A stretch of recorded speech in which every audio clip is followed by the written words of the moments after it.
You're listening to Florida Matters. I'm Matthew Petty. As you look ahead to Thanksgiving, you're probably thinking about the logistics of the get-together, travel, food preparation, or navigating conversations with your extended family. And you may also be thinking of your neighbours and how you can step up for those who need a helping hand this time of year. Jennifer Yeagley with the St. Pete Free Clinic calls it a beautifully busy time as the spirit of giving rolls out. And this year, the holidays are going to be even busier as people get their lives back on track after Hurricanes Debbie, Helene, and Milton. Over the next 30 minutes, you'll hear Yeagley talk about what the Free Clinic provides for vulnerable people in the community, from health checkups to groceries, and how the hurricane season has already driven up demand for those services.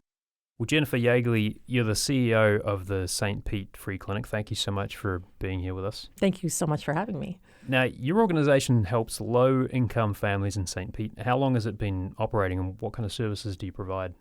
St. Pete Free Clinic was founded in 1970 as a healthcare home for adults who did not have health insurance. And so that was our cornerstone program that we've been operating for many decades ever since. That's a long time to be in operation, and the kind of healthcare landscape has changed quite a bit since then, hasn't it? Quite a bit. We've managed to evolve over the years and remain responsive. And as the decades progressed, really saw ourselves as an organization that could step into gaps and build services and provide support to our neighbors where services didn't exist or where maybe we were best poised to be the one to deliver on the need. And so, of course, everything grew out of the need for healthcare, and everything we do is aligned around how to promote health equity and access in the community. And so the other big component of our operation that we launched in the 1980s is food banking and food pantries, essentially delivering nutritious food and seeking to reduce food insecurity throughout Pinellas County. And so that's kind of the other big aspect of what we started to do back then and continue to do today. And housing, there's a strand of what you do that's connected to housing too? That's right. And so we currently have 2 residential programs, one serving men, one serving women who are in recovery from substance abuse and are in need of transitional housing to help them stay stable in their recovery, rebuild relationships, become employed, maintain employment, and be able to move on to that next step. And as we go forward and look at the housing landscape and need for services, as always, we continue to look at how we can evolve our programs so that we can meet the greatest need out there that we see in front of us and that we think is emerging. Give me a sense of the numbers, like who are you serving in the various aspects of what you do? So we serve a whole range of individuals, and it sort of depends on the program. So, for example, in our We Help Fresh Pantry, which we have 3 locations, one where you can walk in, it's a free grocery store. So you can walk in, select items just like you would in a store. We just don't charge for it. We also have 2 drive-through locations as well for people who prefer the ease and convenience of that model. But across those 3 pantries, we serve everyone from our neighbors who may be unhoused and not even have a place to prepare food or a place to store it, on up to our neighbors who are working and are coming to us after work and picking up groceries for their families. That is our ALICE population, asset limited, income constrained, and employed. That population has grown significantly in terms of those who are accessing our services since the pandemic. And we continue to see increases in that population of folks and families who are working, sometimes 2 and 3 jobs, but are just not earning enough to afford increasing costs of living.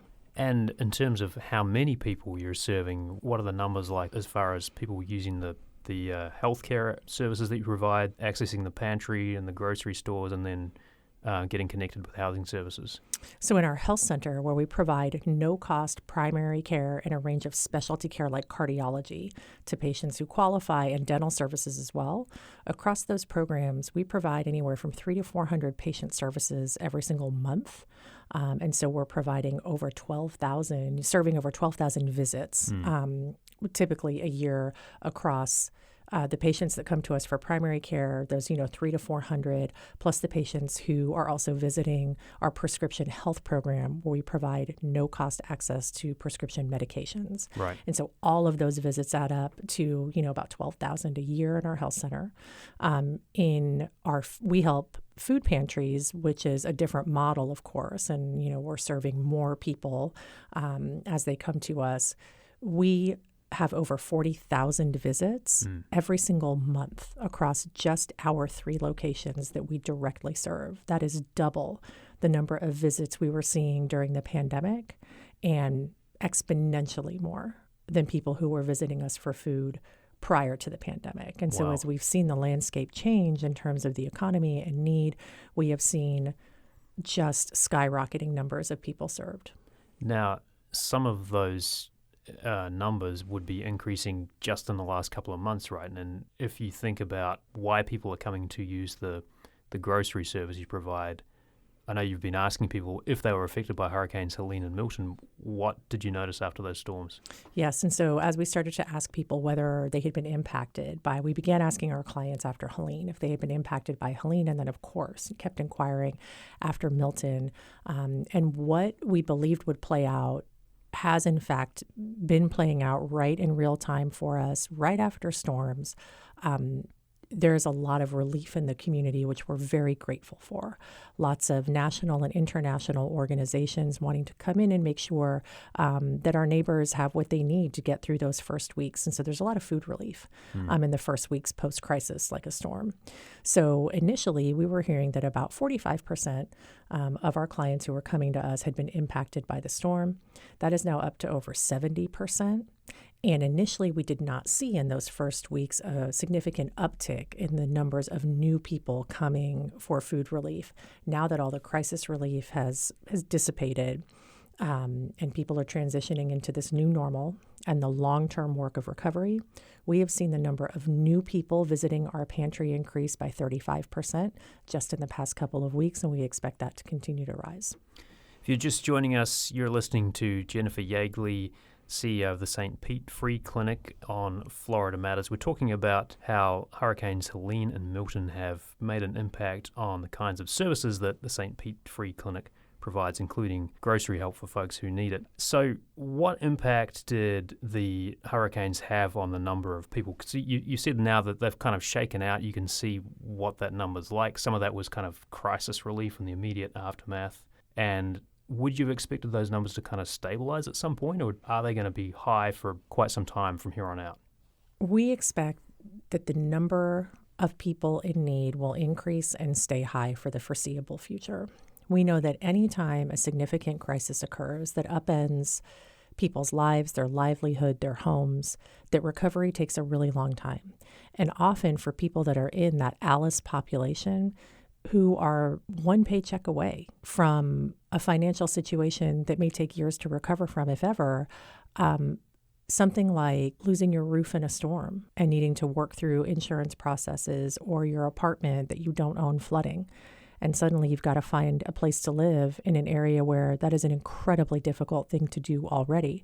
So these types of disruptions are meaningful and financially very consequential for families that are already on the edge. And so we anticipate, as these things continue to happen, that the long-term need for food and basics like healthcare and food will only go up, because it's not like people will need groceries one time, then the problem is solved, and suddenly their finances are back in order. Mm-hmm. It's going to be a long-term prospect, just as we've seen since the pandemic, with numbers doubling and staying high. So we expect to see in real time the numbers of those looking to us for food and healthcare continuing to tick up and staying high for the foreseeable future. Now, even if you didn't lose the roof off your house or your home didn't get flooded, food loss from being without power for days on end is a byproduct of any hurricane, right? So what impact does that have on families that were already struggling to pay the bills week to week, and what have people been telling you about their situation when it comes to maybe being out of power without a week and losing everything in the refrigerator and freezer.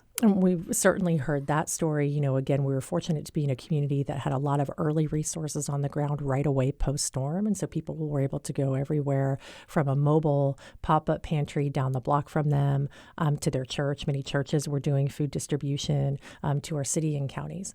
And so I think in that immediate aftermath of the food having been lost, we heard some of that. We had lots of partners in that, able to serve that need. And I think what we're going to be seeing now as we go forward is some more of the long-term impact as opposed to that immediate food loss. Now it's, I've lost other things and my financial situation has changed and I'm needing long-term support as I move through recovery, and the free clinic is there because we are a consistent everyday source of support that doesn't go away. Mm-hmm.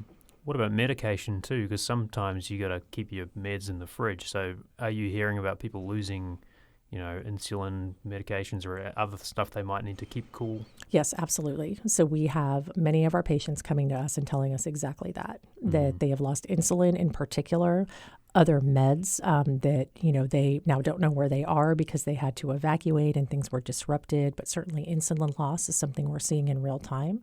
We've been fortunate to be supported by some relief organizations like Project Hope and AmeriCares that are helping us be able to backfill that so that we have insulin on hand for patients that come in and we can immediately help serve that need. But we're starting to see more of those numbers go up in terms of our patients coming to see us having lost medications. You're listening to Florida Matters and a conversation with Jennifer Yeagley, CEO of the St. Pete Free Clinic. Coming up, we have a volunteer, in fact, who volunteers weekly in our We Help Fresh Food Pantry. And I saw her the other day and I asked her how she was doing. And she said, I lost my house. And I said, and here you are. And she said, yeah, I want to be here. I want to help.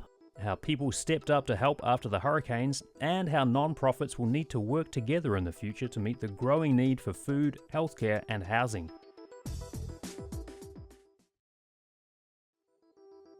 You're listening to Florida Matters. I'm Matthew Petty, and you're hearing from Jennifer Yeagley, CEO of the St. Pete Free Clinic, about how the nonprofit serves the community and the impact of back-to-back hurricanes on the work they do. Jennifer, when you think about the sheer volume of properties in Pinellas County alone that were impacted in some way by the hurricane, you're looking at 16,000. That includes total losses, some kind of damage to sort of minor damage. What impact does a storm like Milton have on homelessness, and how is that going to impact what you do down the line? I think what we'll see is much more hidden homelessness, if you will. People who had been living somewhere, now their home is damaged or it's not habitable for them and their families anymore. So they may be staying in their car. They may be couch surfing. They may be staying with friends and family for a lengthy period of time. And we may never know about that. People are very hesitant to talk about that as their housing situation, particularly if they have children. They don't want that to become an issue at their child's school or in other ways, to be questioned if if they have a little bit of a less than stable housing situation. And we're already in an environment where housing has been largely unaffordable for so many, and there's very little of it there. And so I think we're going to find, and we'll see a lot more, again, of that hidden homelessness. And all of that contributes to more people needing to seek out more services, including those that we offer at the Free Clinic, food, healthcare, and finding lots of different ways they can get their immediate and longer term needs met. And I do think that, these hurricanes will contribute to homelessness. I don't know that we'll be able to see those stats for a period of time, again, especially because of how hidden that can be. I'm just thinking about it too. I mean, some people are reduced to having to live in their cars, right? And depending on where you were in hurricanes Milton and Helene, you may have lost your car. So that's your home and your means of transportation. Are you hearing stories about folks who are now having to scramble to find somewhere to live and a way to get around? We are definitely hearing from people who have lost their cars, who have damage to their homes. And again, what we're finding is that they're piecing it together, staying with friends, maybe then staying with another set of friends or other families, and just figuring it out any way that they can. Mm-hmm.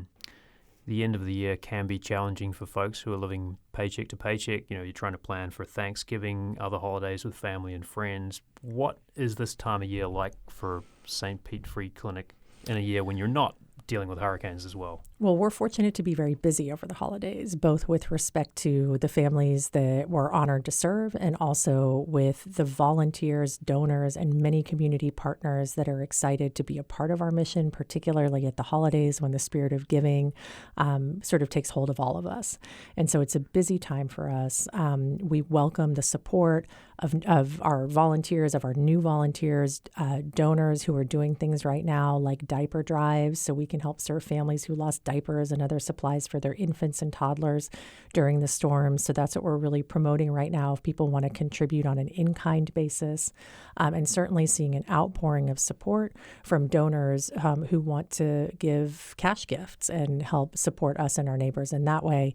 So it's a beautifully busy time for us as we head into the holidays and really see that spirit of giving roll out. Mm-hmm. And does that beautifully busy time get even busier this year in particular? I'm sure it will. We've really seen, again, an outpouring post-hurricanes and have been extremely grateful for that. And I think that as people settle in to what our new normal is, I know that's a phrase that's overused and we're constantly having to adapt to a new normal. But I think as we all settle in this community into our new normal post-Helene, post-Milton, take stock of our family, our friends, our community, I do think people will be looking for places to give and ways that we can all help support our neighbors through this difficult time and, again, through the long process of recovery that we know is ahead of us.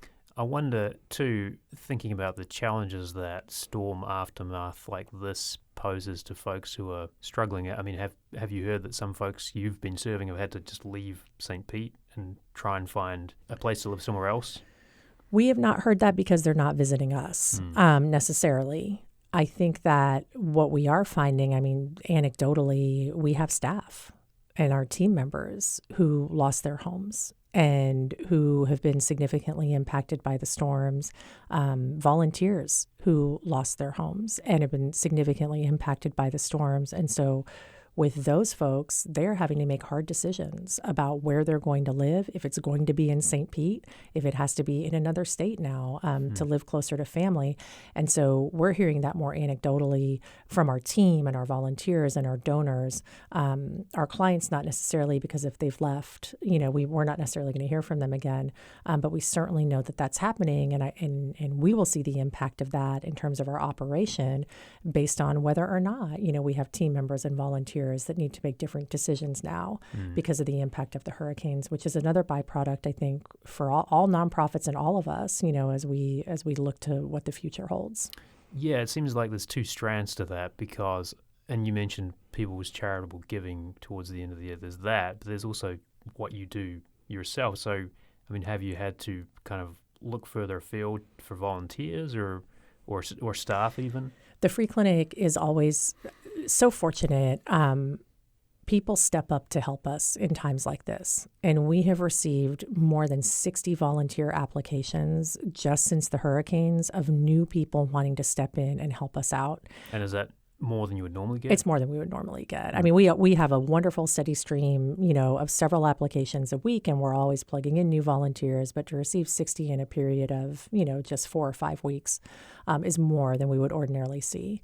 And so I think that we're finding, we have a volunteer, in fact, who volunteers weekly in our We Help Fresh Food Pantry. And I saw her the other day, and I asked her how she was doing, and she said, "I lost my house." And I said, "And here you are." And she said, "Yeah, I want to be here. I want to help. It keeps me focused, keeps me busy, and keeps me helping others." And so that's incredibly inspiring to be surrounded by staff and volunteers who, even amid their own losses, are taking stock of what they can do to help others and are choosing the free clinic to be that place where they can help. If you're just tuning in, you're listening to Florida Matters. We're talking with Jennifer Yeagley, CEO of the St. Pete Free Clinic. Jennifer, thinking a little more about healthcare, have you seen any change in the healthcare needs that you've been providing since the storm? For example, folks coming in with respiratory issues because of mold or mental health challenges? We've seen a consistent increase in need for mental health services that is now starting to increase even more as a result of the hurricanes. And so we expect that to continue. We also have seen an increase in the complexity of the health challenges that our patients are experiencing since the pandemic. Patients deferred healthcare for a period of time. In many cases, they couldn't access it, or they just weren't coming in to see a primary care provider for fear of just being out, and accessing regular healthcare as opposed to emergent care. So what we've seen since that crisis is just increasing complexity and increasing comorbidities. And just for our listeners, a comorbidity is when you have more than one healthcare challenge or disease at a time. Right. So we're seeing much more of that. The majority of our patients have comorbidities now. Can you give me an example? Diabetes and heart disease is what we see a lot of, for example, and complex heart disease that's difficult to manage over the long term. Those types of health challenges will exacerbate in environments where there's less stability, less capability. If your neighborhood was disrupted by storms, it's harder to go out and take a walk now. Walking and other exercise, is what helps us keep our heart healthy and keep our A1C down. And so even disruptions like that on up to, if you were already experiencing these challenges, if you've had medication loss or disruption there, any little thing like that is only going to make something that was already tough worse. And so we already are managing pretty complex patients and expect that complexity will continue to increase as we go forward, and that the need will increase, and that we'll see more patients in need of more comprehensive care. Is there a limit to what you can treat? Like, are you having to just say to some folks, sorry, we can't help you, we're going to have to find somewhere else for you to go? That is the case on a good day for us, unfortunately. So we provide primary care and a range of specialty care through both staff providers and generous volunteer physicians, nurses, and nurse practitioners who volunteer their time to support our patients. So, are all your physicians volunteers? Most of them, yes. Wow. Most of our physicians are volunteers. We have a small clinical staff that includes nurse practitioners and RNs. We have one physician, but the rest of our doctors in the true free clinic model are volunteers, which is remarkable. I'm sure some of them are probably struggling with their own kind of personal housing situation They too. absolutely are. And we've heard that among our providers. And, as with the volunteer I mentioned, they are still coming in and still wanting, to provide care for our patients. But what we're finding is that we in our four walls, we don't do procedures, we don't do surgeries. So we are limited at a certain point of what we can provide. So for example, if we have a patient with a cancer diagnosis, that's not something that we can treat at the free clinic. What I will say is that we have an incredible team of navigators, support staff, and even the physicians themselves and our medical providers who will make phone calls, who will try this avenue and try that avenue, any kind of way they can to try to piece together care for each and every patient that we have so that their needs don't go unmet. But there are definitely limitations to what we can do inside of our four walls. And where we can't meet the need, we're going to try every avenue we can to try to get those needs met. When you look at how disasters have impacted other cities, like Hurricane Katrina in New Orleans, for example, I mean, they can have a really long-lasting impact on the physical and demographic layout of a city. How do you think St. Pete could look different years on out because of Milton and Helene? I think people are going to question whether or not they want to live in a place that a hurricane or hurricanes of this magnitude may hit. I think people who live here are going to be questioning that. So there are some people that are displaced not by their choice, and now maybe they've moved further inland, or they've moved across the state, or they're already gone as a result of having been immediately impacted. I do think we will have people who will be thinking about whether or not they want to stay. We were already seeing folks needing to leave the county because their options here were limited in terms of housing. Sure, yeah. Those options are now much more severely limited because now we have a lack of housing, and now we have damaged housing. And so that's just compounding that effect. So I do think that we will continue, unfortunately, to see people move out and have to make hard decisions about whether or not they can continue to stay here. I don't know if we know yet demographically what that will look like because these storms cut across a lot of those demographic lines, impacted people with higher incomes, impacted people with lower incomes. And you're seeing that at the St. Pete Free Clinic. And so, I think it will take some time to see how all of that again shakes out, but we will certainly see shifts in people leaving the county and having to make that tough decision. And then we'll see people move in. It'll be interesting to see what that landscape looks like as the months and years go on. And what about the role of the St. Pete Free Clinic? How do you think that might change long term because of this hurricane season? Like, is there going to be a need for other services beyond what you provide now? There are always a need for so many services. It's everybody needs everything often right now. And I think that we are so fortunate to have wonderful collaborative partners throughout the region that help us do what we do. Everything from our regional partner Feeding Tampa Bay and our pantry partners that we work with, in St. Pete, like Daystar, great smaller organizations, on up to collaborative partners we work with to figure out how can we best map services, navigate clients to those services so that even if we can't help you with what you need, we can get you somewhere where someone can. And I think there's going to be more and more of that as we go forward. Nonprofits and other social services organizations recognize that we can't be all things to all people. So we are going to be needing to work together more than ever to get this community's complex needs met long term. You were talking earlier about the kind of outpouring of charitable giving and people really stepping up to help, either donating their time or other resources to the St. Pete Free Clinic. And as you pointed out, Thanksgiving is often the time when people look to donate to nonprofits like the Free Clinic. But are you worried about the broader St. Pete community kind of getting tapped out when it comes to charitable giving, or even just people saying, I just can't because of what's happening with my life personally? We do see some of that. We were seeing it over the course of the last couple of years with people who are needing to make tough decisions about their own family budgets, and maybe they had given charitable contributions in the past and they just couldn't keep up with that. Where we saw donors needing to necessarily make different decisions, we saw other donors step up and increase their gift and give even more. We are currently, we just launched our Huff Family Foundation Matching Challenge with the generous Huff Family Foundation, matching eligible gifts dollar for dollar up to $250,000 right now for people who give to the Free Clinic now. And so when we see some of the attrition, because again, people are having a hard time, we see others come in and say, we're going to give more. We're going to challenge others who can to give more because we recognize how important the services that the Free Clinic provide are. And we want to be sure that the Free Clinic's here for the long term to keep doing what it does best. Finally, Jennifer, what are you thankful for? I am so thankful, first and foremost, for my amazing family. I am so grateful for the opportunity to lead St. Pete Free Clinic, which I've been doing since March 1st of 2020. So an interesting time to step in. Yeah, what a time. I have a wonderful staff team that I'm grateful for every day. They work incredibly hard to meet others' needs, even amid their own challenges. We have an excellent board. I'm grateful to our donors. I'm grateful to be a part of a community that is so giving and so generous with their time and their resources. That's what I'm grateful for. Jennifer Yeagley, CEO of the St. Pete Free Clinic, thank you so much for joining us. Really appreciate it. Thank you. That's Florida Matters for this week. Find it wherever you get your podcasts and watch on YouTube. Florida Matters executive producer is Grayson Doctor. Engineering support from Jackson Harp. I'm Matthew Petty. Thank you for listening.